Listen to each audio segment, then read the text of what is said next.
In our world, fast is supposed to be good, right? And being busy is something we wear like a badge of honor. It feels like we're all on this treadmill, just constantly rushing to keep up. But what if that constant rush is actually holding us back? Today, we're going to dig into a really powerful idea that slowing down might just be the smartest move you can make for a stronger, clearer mind. Does that sound familiar? Yeah, I thought so. It's this incredibly common feeling, this pressure that our value is somehow tied to how busy we are. And man, that is an exhausting treadmill to be on, trying to keep pace with the world that just never seems to stop. And this is the question at the very heart of what we're talking about today. We're going to challenge that old idea head on. What if choosing a gentler pace isn't about giving up?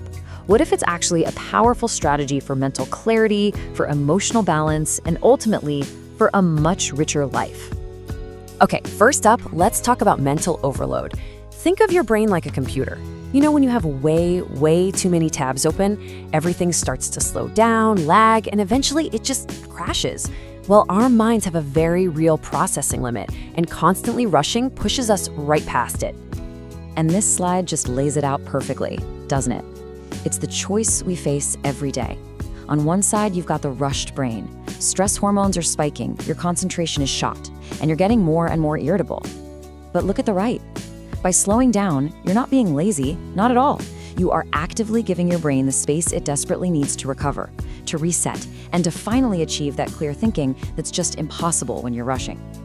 But it's not just about processing power. When our minds are totally overloaded, the very first thing to go is our ability to notice how we actually feel. And that brings us to our second point, getting in touch with our emotional awareness.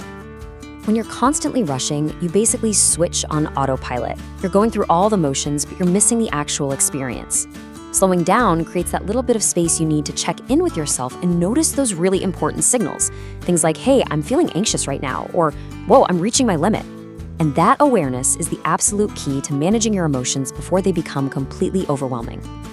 And this goes so much deeper than just feelings.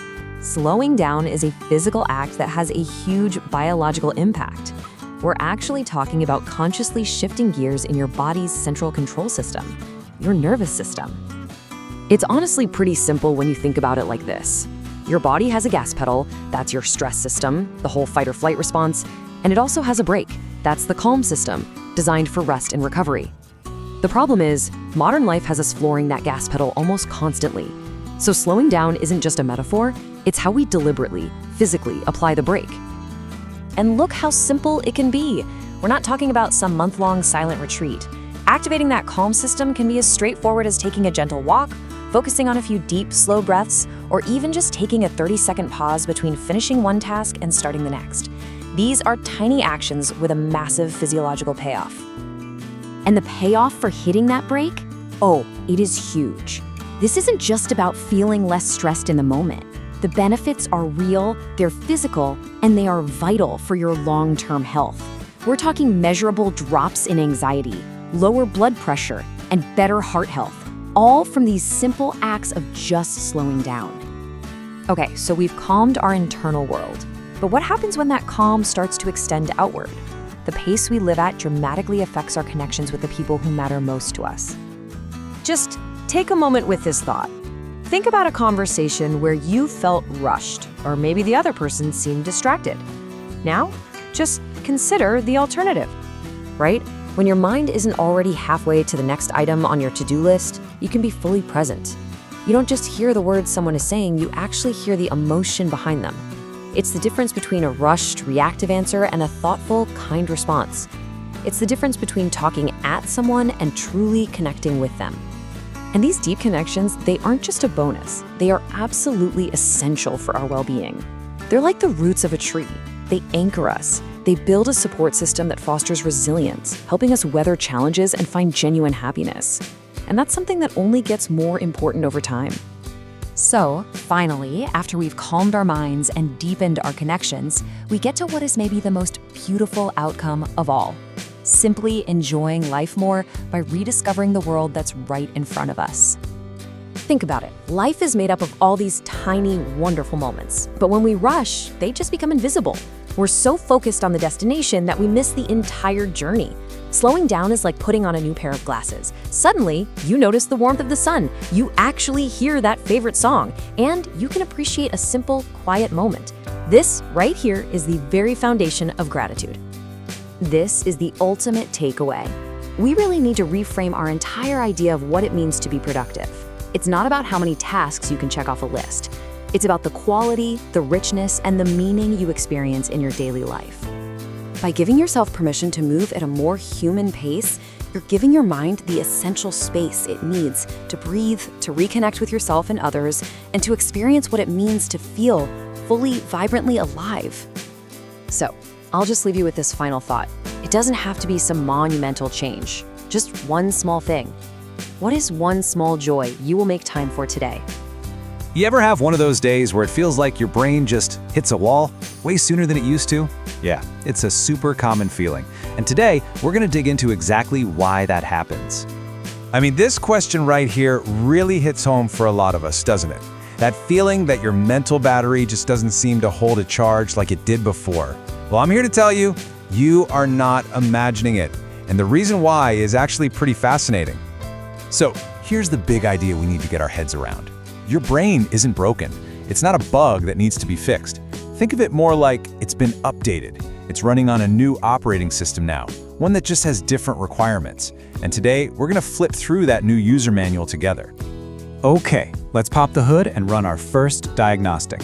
We're calling this one the wiring upgrade, because it's all about how much energy it now costs to just, well, to think. So to understand this, we've got to talk about something called myelin. The easiest way to picture it is like the plastic insulation on an electrical wire. Its whole job is to make sure that electrical signal gets from point A to point B super fast, without losing any juice along the way. In your brain, it makes your thoughts quick and efficient. Now, look at this side by side. In a younger brain, that myelin coating is nice and thick. It's robust. Signals just zip right through. But as we get older, that coating naturally gets a little bit thinner. The signal still gets to where it's going, for sure, but the neuron has to work so much harder. It has to use more energy to do the exact same job it used to do easily. And this quote just nails it, right? The machine isn't broken. The gears are still turning. It all still works. But it just needs more gas in the tank, more pure effort to get the same result. Your brain is working harder, not necessarily worse. Okay, so that leads us perfectly into our second finding. If the brain is using way more energy, what about the fuel supply itself? We've got to check the fuel line. So how does the brain get its fuel? Through blood flow. This is the delivery system that brings all the good stuff: oxygen, glucose, all the nutrients it needs to power our focus, our thoughts, our memory. You can think of it as the high-octane gasoline for our neural engine. And here's the double whammy. Not only is your brain demanding more energy like we just saw, but with age, it also gets a slightly reduced fuel supply because of a natural minor decline in blood flow. So you're asking for more power from an engine that's getting a little less fuel. And the result? That feeling of mental fatigue just hits you like a ton of bricks, and it hits you way faster. All right, let's move on to our third diagnostic point, how the brain handles stress, or as we're calling it, the overheating system. Let's talk about cortisol for a second. You've probably heard of it. It's the famous stress hormone. Now, in little bursts, it's actually super helpful. Gets us ready to react. But when it sticks around at high levels, it's just a massive drain on your mental battery. It just sucks your energy dry and can even mess with your ability to make new memories. And here is the really key change. The aging brain becomes more sensitive to what cortisol does. A stressful meeting or frustrating traffic jam that you might have just shrugged off in your 20s can now be way more mentally draining. And this is why rest becomes so critical. It's not just about kicking back. It's about actively giving your brain a chance to lower those cortisol levels and protect its resources. And that brings us to our fourth and final reason, which honestly might be the most counterintuitive one of all. It's the brain's deep-seated need to process everything. You can think of it like running a defrag on your computer's hard drive. The technical term for this is memory consolidation. This is when your brain takes everything you've learned and experienced all day, sifts through it all, decides what's junk and what's important, and then carefully files the important stuff away into your long-term memory. But here's the thing.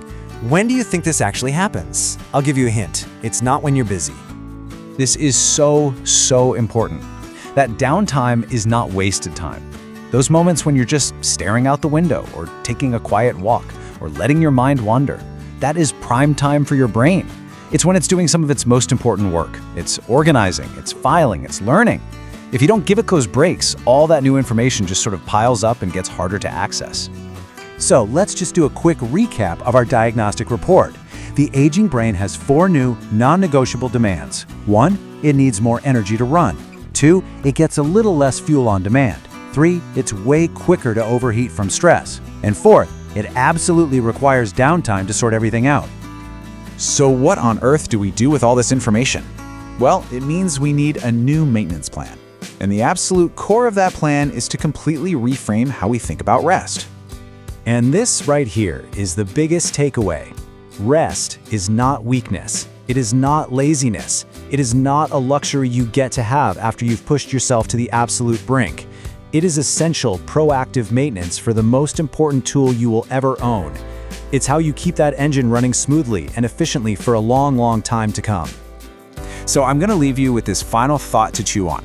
In this world that just glorifies the hustle, what if the smartest, most strategic, and most genuinely productive thing you could possibly do for your brain is to purposefully schedule time to do absolutely nothing at all?